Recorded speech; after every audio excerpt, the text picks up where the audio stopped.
Dear young married couple, did you grow up in one culture but were transplanted to a different culture? Or did your parents grow up in a different culture than the one you're in now, and so you're exposed to a lot of the norms of both their culture and your own culture? Today we talk to a missionary's kid who grew up in Peru, has an incredible story of really trying to belong to one culture but really can't fit in, and never had words to describe that experience. Until a few years ago when he was exposed to an entire realm of study. It's a term called the third culture kid, and he goes into detail about that today. So we have the privilege of talking with Pastor Kelly Nix. He is the pastor of a church in San Antonio, Texas. He is also a professor, a very well-educated man. He has a doctorate in global business and leadership, an MBA in management and strategy, a bachelor's in business management, associates in psychology, and an associate's in computer science. Lots of degrees.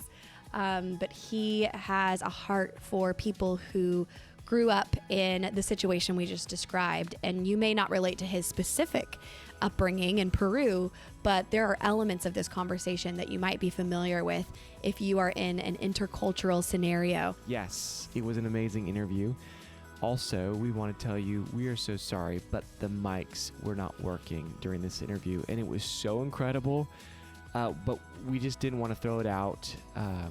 So please bear with us. It's only the Zoom recording, but I think you're still going to find a lot of value from this podcast. On to the interview.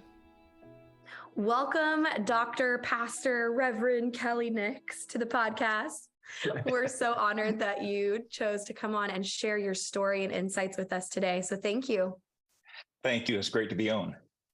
Man, we're just so thankful to know you, and we were just recently with you in Texas with our kids, and as we were sharing, just so the listeners know, as we were eating at a Mexican restaurant, Brother Nick started sharing his testimony, his life, childhood story, and it's so unique, and you have some insights that I think it really has the potential of helping a lot of people. Mm-hmm.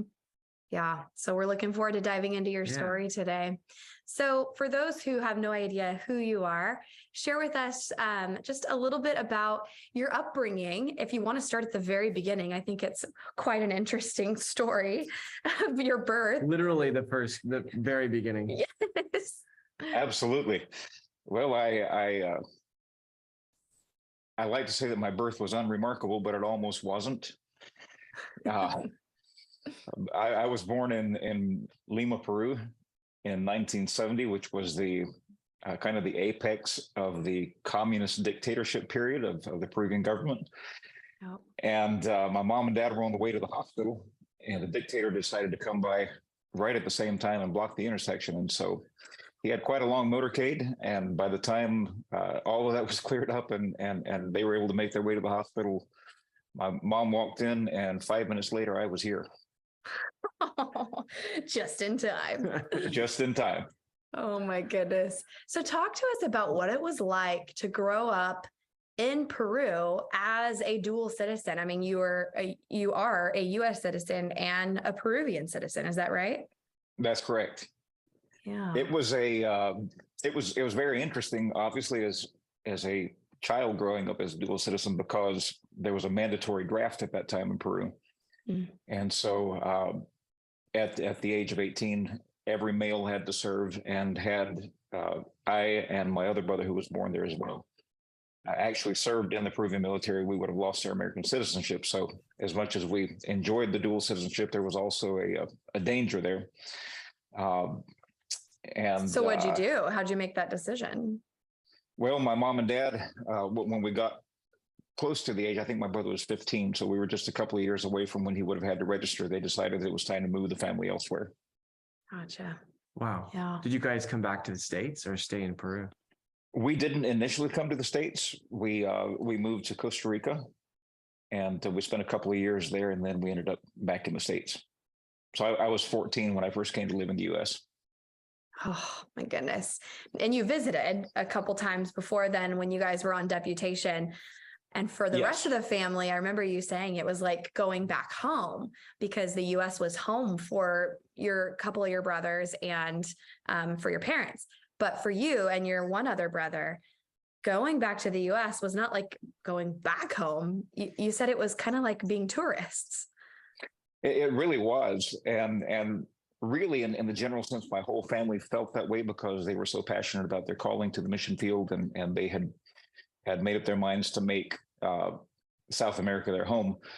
But literally for my brother and myself, and really I can only speak for myself, not knowing what all's inside my brother's head. Yeah. It was exciting. We got to see relatives that we had really only heard about up until then.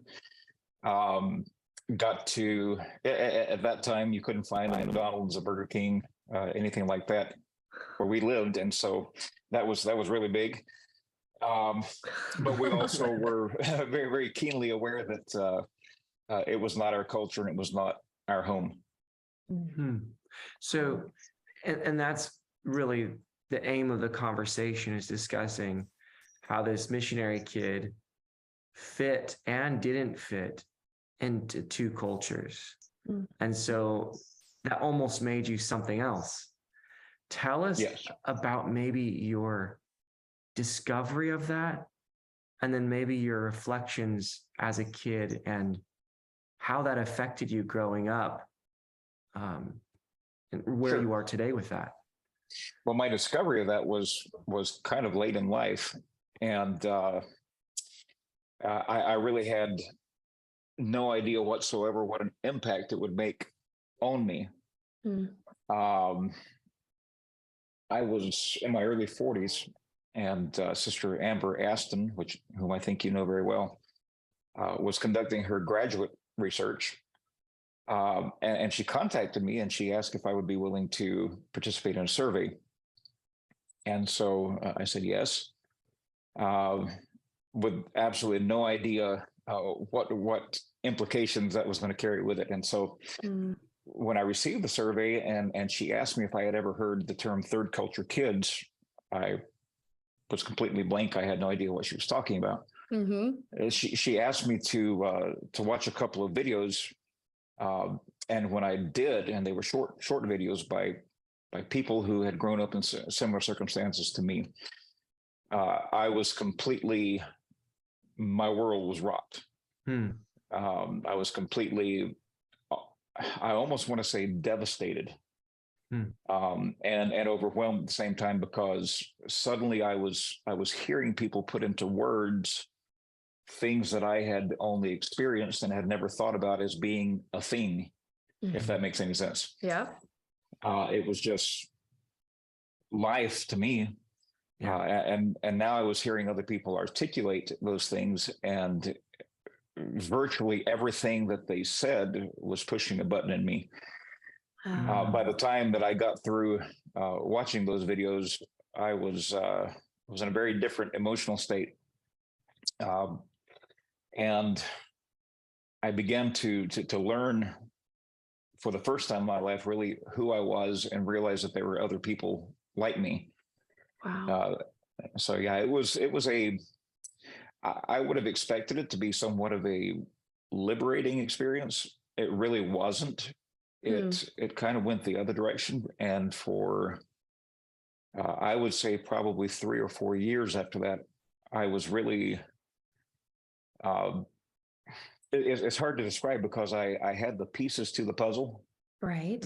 But I couldn't necessarily put all those pieces together. What did you learn? So as you sat down and watched the video, what were they describing that you connected with? Well, the third culture kid is actually a child who grows up in kind of an overlapping situation. They grow up in a country that is not their parents' passport country or their birth country. And so their parents are very clearly immigrants to wherever they're living as expatriates. But the child does not necessarily feel like an immigrant, but the child is perceived as an immigrant. And when the child goes back to the parent's passport country, they are perceived there as being from that country, but they don't feel like they're from that country at all. So really they exist in a third culture that overlaps into two different cultures. And so really it kind of came into focus because growing up in Peru, I spoke the language from the time that I could speak. Yeah.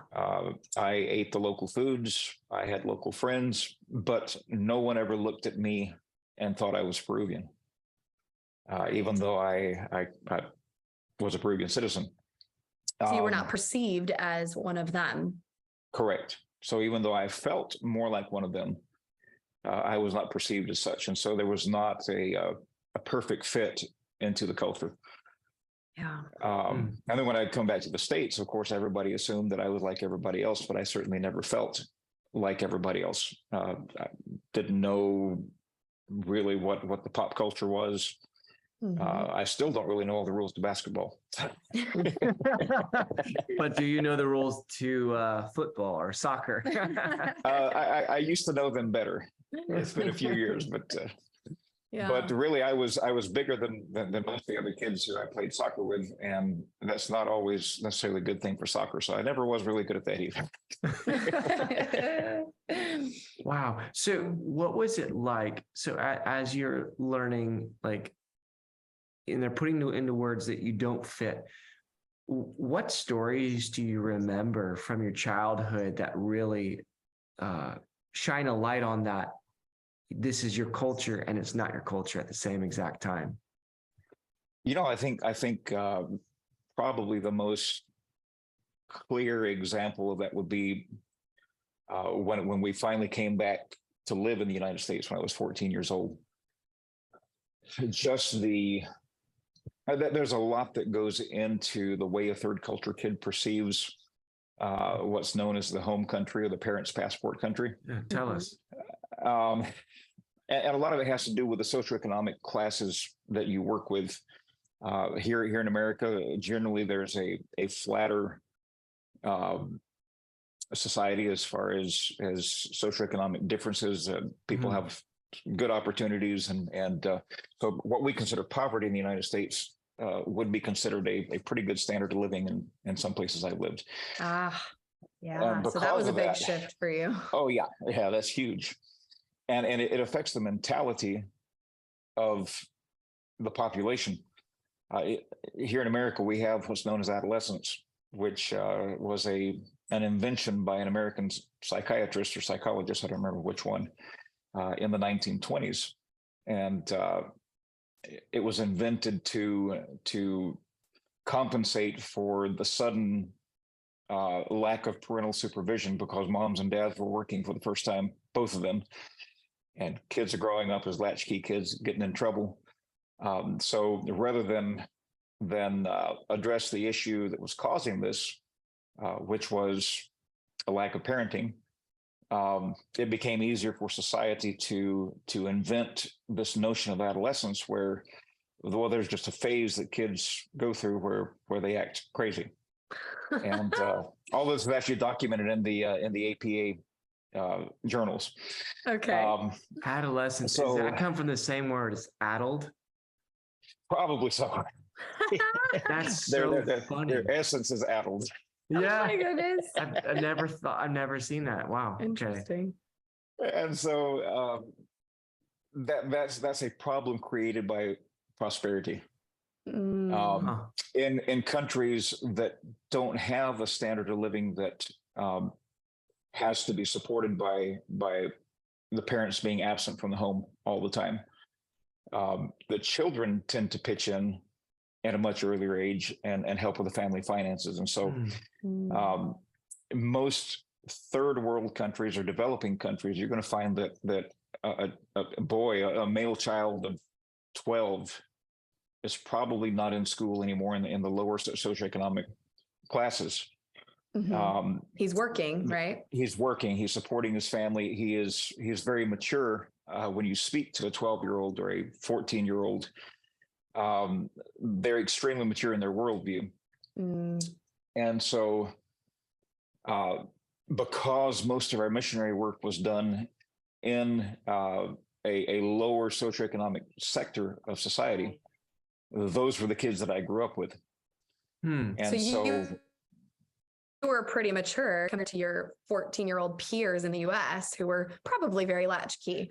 Where they were in their adolescence. Exactly. yes, exactly. And so it's not necessarily a matter of good or bad, but it's a matter of being different.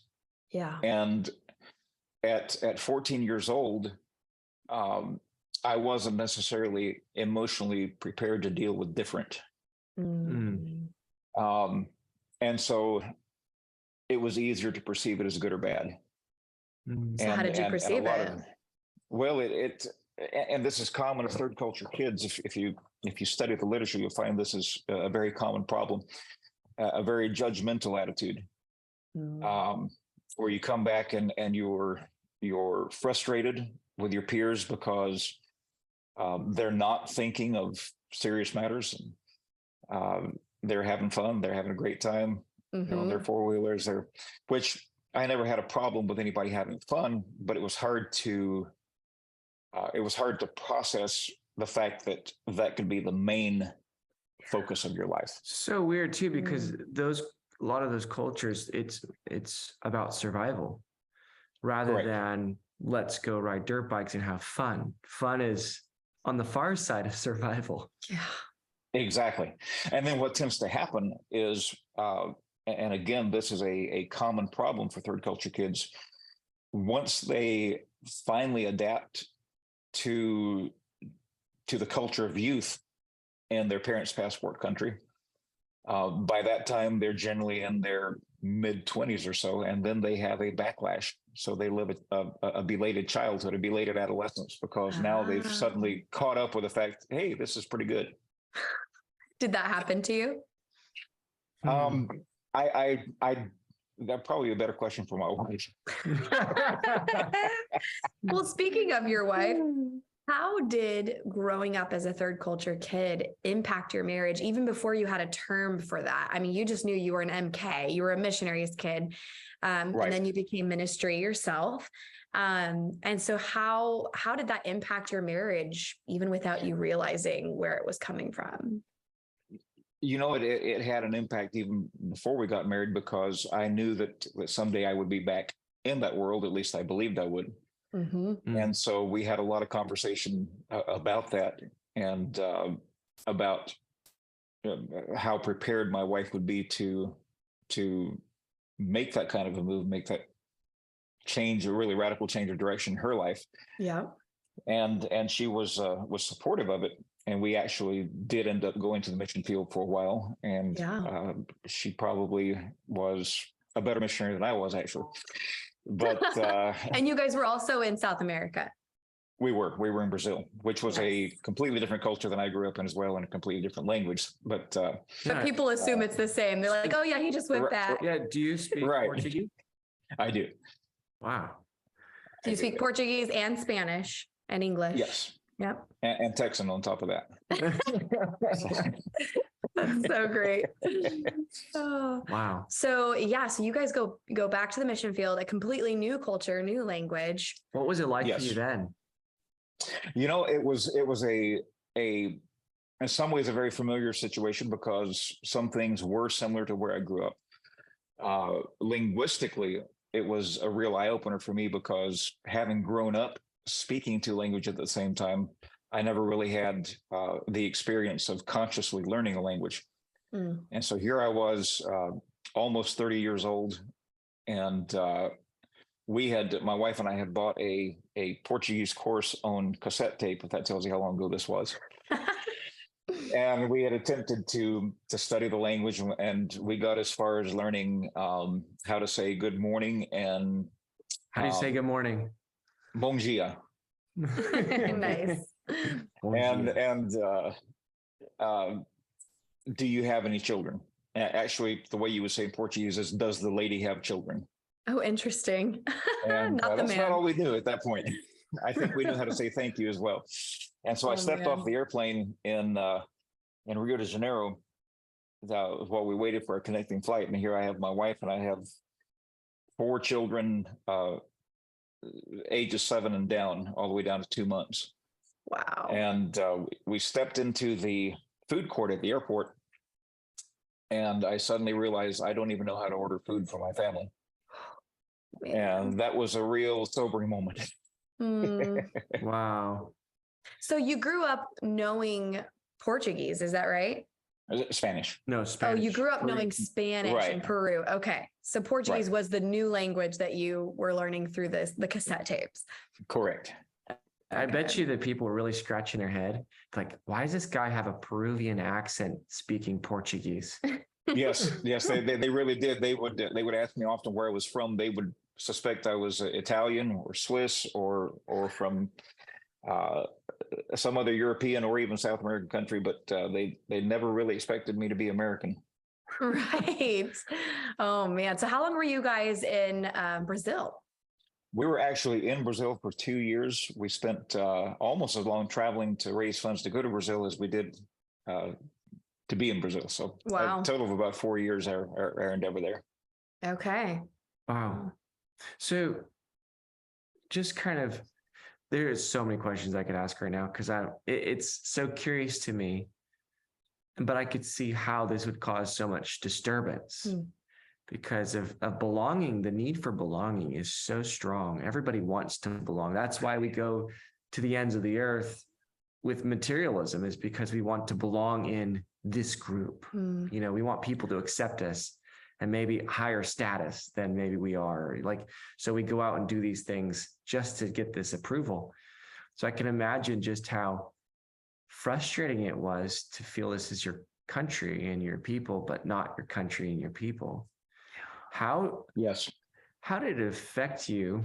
And I know kind of going backwards, and then maybe we'll make application to people that feel this now, and then maybe some advice for parents. But how did it affect you, and how could your parents have really helped you in that situation when you had no power? You didn't choose to be there, but how did you handle that feeling? That's a great question, and it's a complicated question. Yeah. During the time that my childhood was developing, there wasn't nearly the level of knowledge about the third culture kid phenomenon that there is today. And I'm thankful for all of the research that has blossomed in recent years about this. In the early 1970s, really nobody knew anything about third culture kids. And I don't think there was much thought given to the fact that such a thing existed. And because of that, certainly the mission was not preparing parents and families for what they were going to face in that area, because hard to prepare for something you don't know about. And the prevailing wisdom at that time, and I don't think this was unique to apostolic missions. I think this was across the Christian missionary scene as a whole, was an emphasis on preserving your children's American identity. And I appreciate that because America is a great country, and I'm very proud to be an American. And my parents were always very careful to instill that pride in citizenship, and I don't regret that at all. However, this awareness was fostered at the expense of giving equal attention to the child's attachment to the local culture. So you were raised to be an expat. And as a result of that, you were told it would be unwise to marry into the local culture because of strong cultural differences, et cetera. And so you spent your entire childhood growing up knowing, I don't belong here. I live here, but I can't make a life here, if that makes any sense. Yeah. And so, and really, I haven't found much or any actually uh, literature on third culture kids that covers my exact situation, because most third culture kids moved to the host country when they were very small. And so they and their parents actually share a passport country, but not the culture of that country. In my case, I didn't move to Peru. I was born in Peru. Mm. And so my parents and I don't have the same birth country. Right. And neither do you it- and your wife and you and your kids. Correct. Correct. Which makes it really interesting, because in your family, it's a mixed origin family. Like it's not shared. Really, that's the case. And I grew up very keenly aware of the fact that I didn't have a home state in the United States. I didn't have a home city. And so to this day, the question that I dread probably the most when I meet people is, where are you from? Uh-huh. And it's like, well, how do I define that? You know, do you want to know where I was born? Do you want to know where I've lived most of my life? What exactly do you want to know what I identify with the most? I can't even tell you that. When I'm in Peru, I generally feel like an American. When I'm here, I generally feel more Peruvian. Oh my goodness. Wow. And now you're in Texas, San Antonio, pastoring there. Completely different culture than the rest of America. Yeah. Yes. Yeah. So how, kind of changing this a little bit, how would you, who, first of all, who does this apply to? What you're this feeling, who are the people that you're really speaking to that fits this demographic? You know, I'm finding more and more people who fit the demographic, even though they probably didn't think about it themselves like I didn't think about it initially. Mhm. It doesn't have to be somebody whose story is exactly like mine. It can be, well, again, going back to the very technical definition of a third culture kid, is somebody who spent their formative years, or at least, I believe it's at least two of their formative years in a culture other than their parents' passport culture. Okay. And the formative years being considered to be between 2 and 18 for purposes of TCKs. And so when you think about it, we have a large military community that is very mobile. They travel around the world. Their families are often uprooted and moved around the world.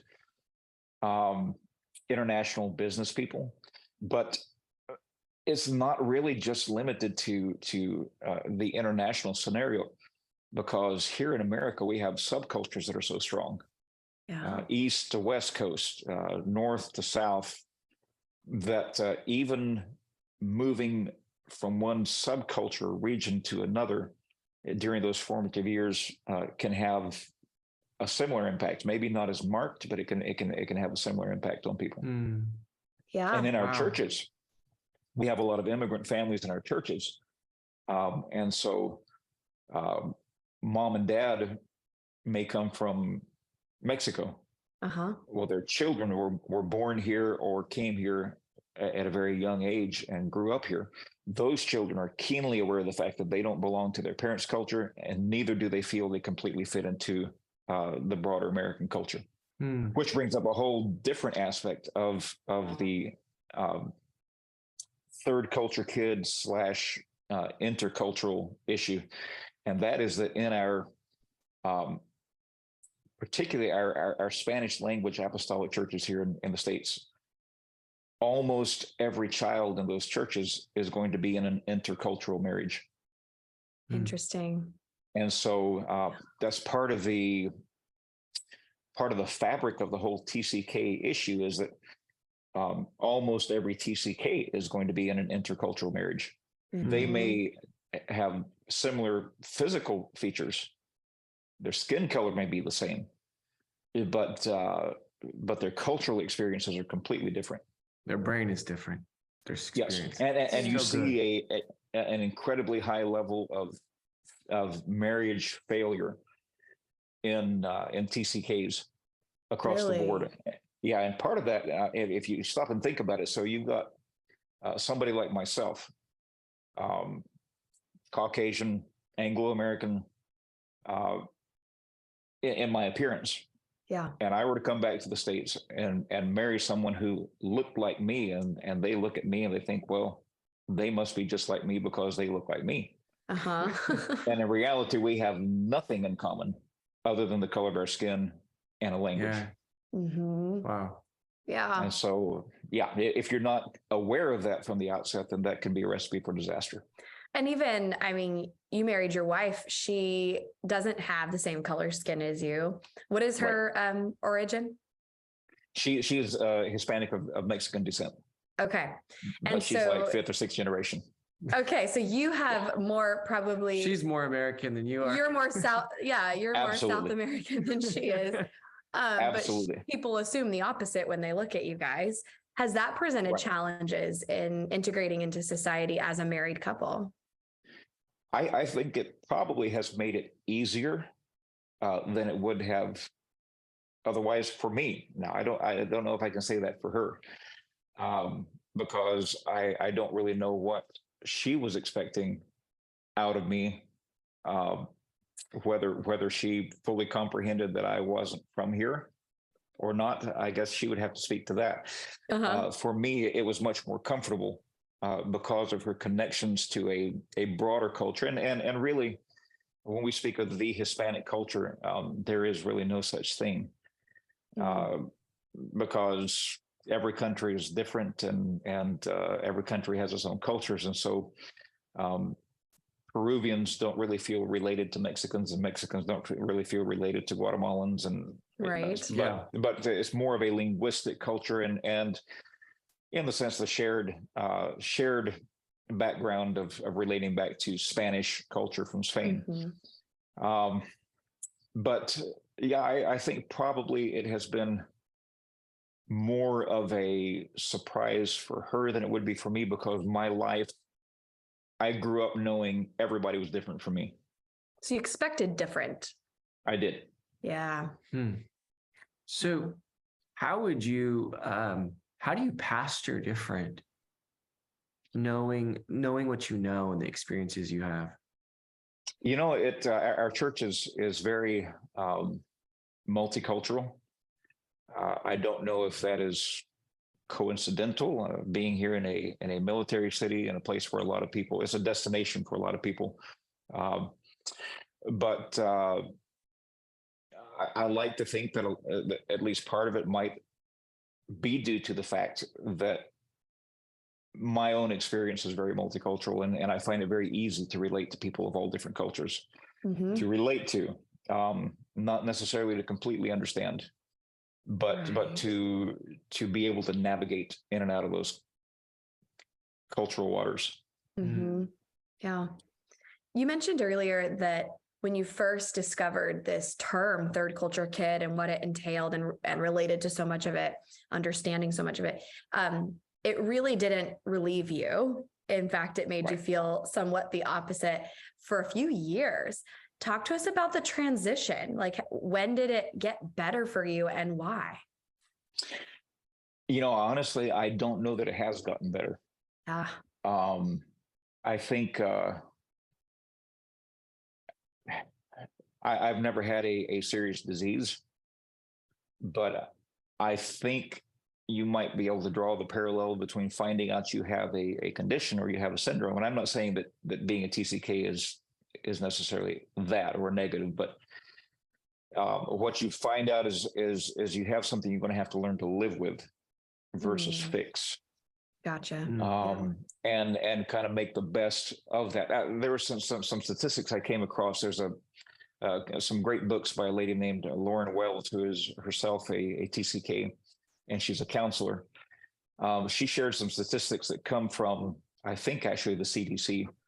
The CDC has they've come up with a set of criteria to diagnose what they call adverse childhood experiences, or ACE. I'm sure you're familiar with that. And those who have a relatively high score on these adverse childhood experience scales Here's some numbers that are kind of staggering. They're 2 times more likely to develop heart disease or cancer. They're 7 times more likely to be alcoholic. They're nearly 400% more at risk of emphysema or chronic bronchitis. They're 1,200% more likely to attempt suicide. Ooh. Wow. Yeah. They're also more likely to be violent, to have more marriages, to have more broken bones, have more drug prescriptions, have more depression, and more autoimmune diseases. And they also note that people with ACE scores of 6 or higher are at risk of having a lifespan shortened by 20 years. Yeah. So I went through and took the ACE quiz just to find out, where I stand, and then I actually came up with a score of 0, which I was pretty happy about. Yes. But it also tells me that there is a lot that hasn't been addressed in the research yet, because the way that they figure these ACE scores is based on some very narrow criteria that relates to emotional and domestic abuse in childhood. But there are other types of adverse childhood experiences that aren't related to emotional or physical abuse. That you probably wouldn't score a 0 on. I'll probably score an 11 out of 10. And that's not because of anybody's intentionality. It's because of the reality of the situation. Yeah. When you live, I think going back to something Adam said earlier, the people's perception of us and how we fit in. I think an individual's sense of worth comes largely, obviously, as Christians, we know that our primary sense of worth comes from God's opinion of us and not the world's. But your sense of worth as a human, culturally speaking, is derived, in my opinion, very heavily from your degree of acceptance into society and how you feel that society perceives you. Yep. And when you live your life constantly looking in through the window, that really can do some things to you. The common emotion expressed by third culture kids regarding loss and grief in their lives, or maybe I would say the common emotion, a common description from third culture kids of what that feels like is often a death without a funeral. Getting onto an airplane, and I can relate completely to this, where you reach a sudden, often unexpected change of direction in your life. You get on an airplane, and 5-6 hours later you step off, and you're in a completely new life, and everything about your old life, good and bad, is gone, dead. Wow.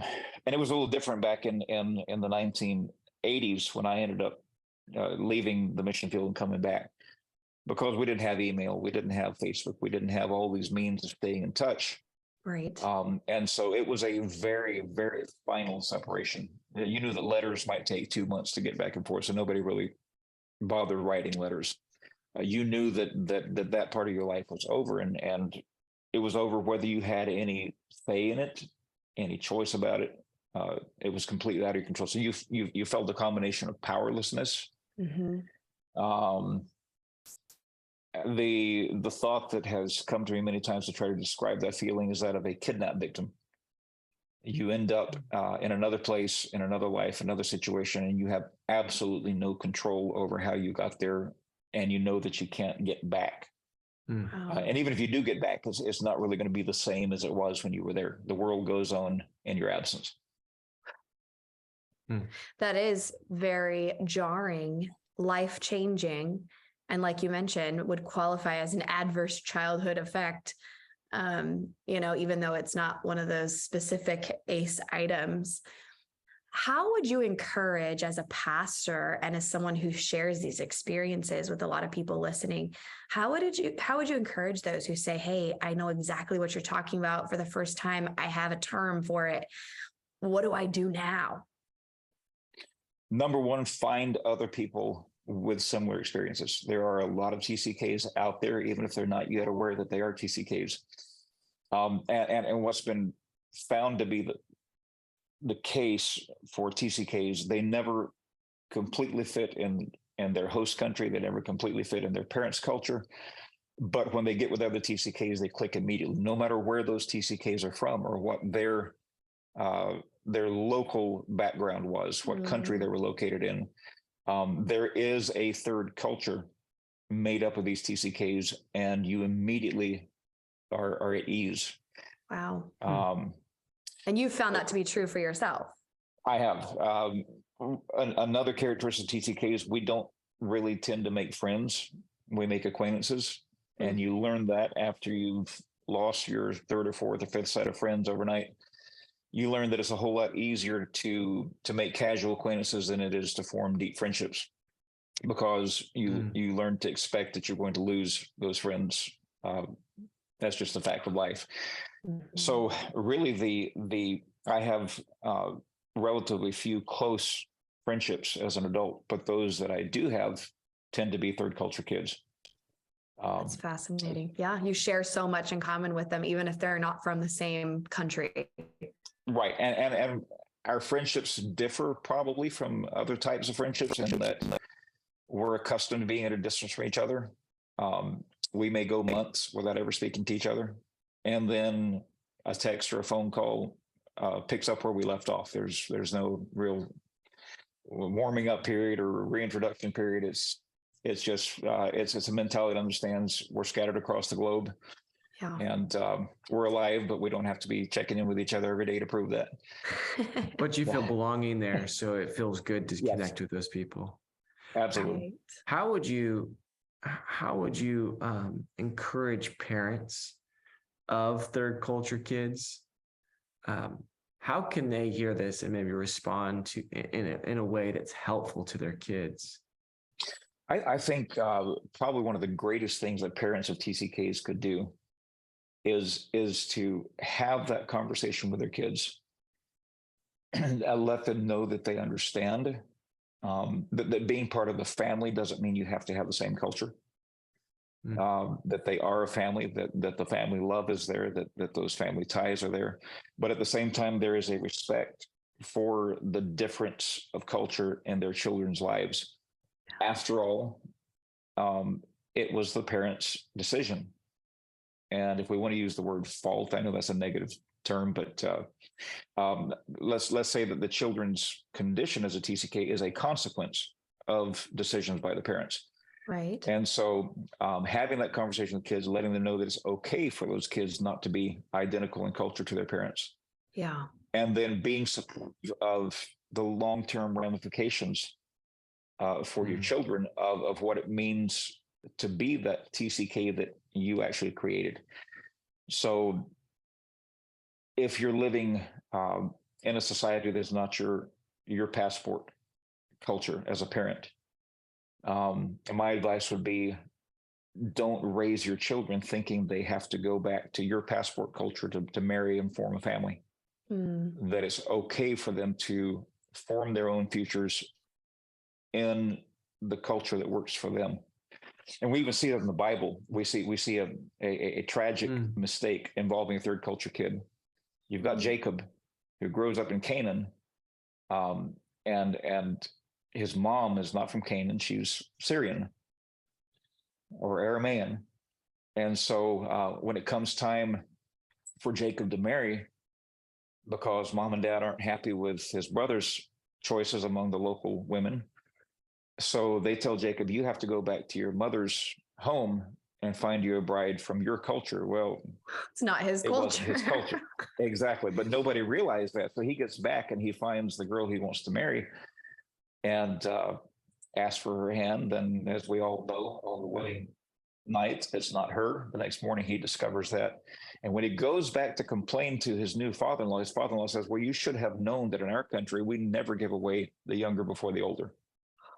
Wow. I've never seen that from a cultural perspective. And so it can have serious consequences. Wow. Yeah. Yeah. At least 14 years worth. Yeah. Exactly.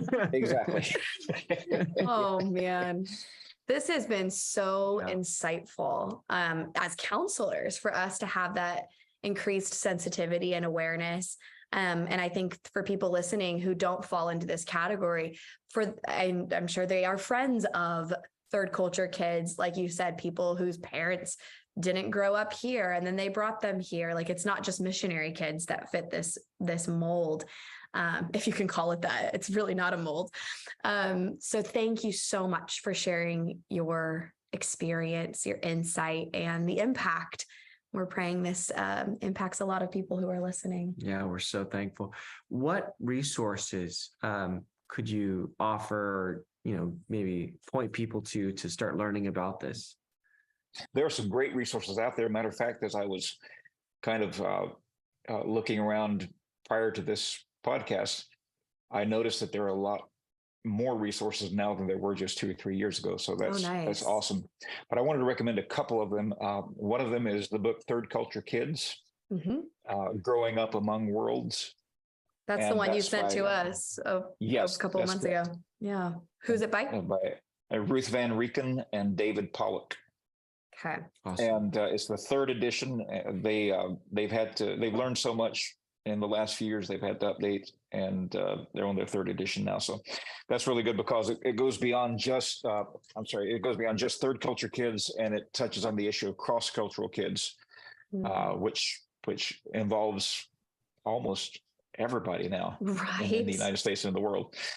And then there are a couple of other books, Raising Healthy Third Culture Kids by Lauren Wells, and her other book, and this one is one that I found particularly helpful for adult third culture kids, is Unstacking Your Grief Tower, also by Lauren Wells.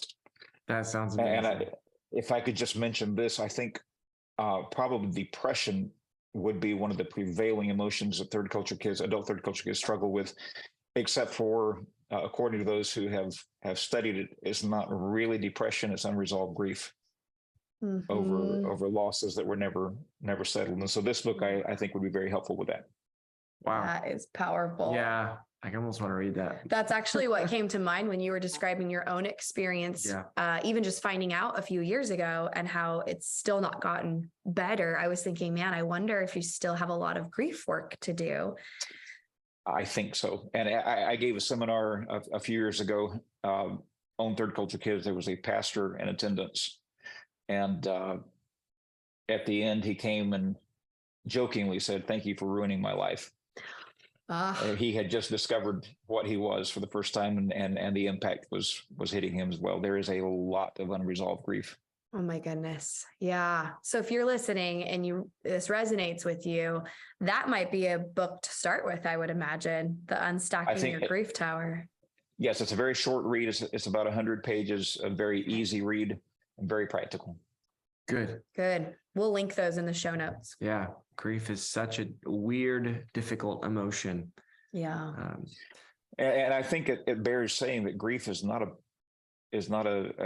negative thing, as far as it's not a defect. The scripture says that Jesus was a man of sorrows and acquainted with grief. Yeah. And he was a third culture kid too. Yes, he was. That's good. Yeah, because he went to Egypt, right? So there he was a third culture kid. And then he came to his own, and his own received him not. And his own received him not. Whew, that too.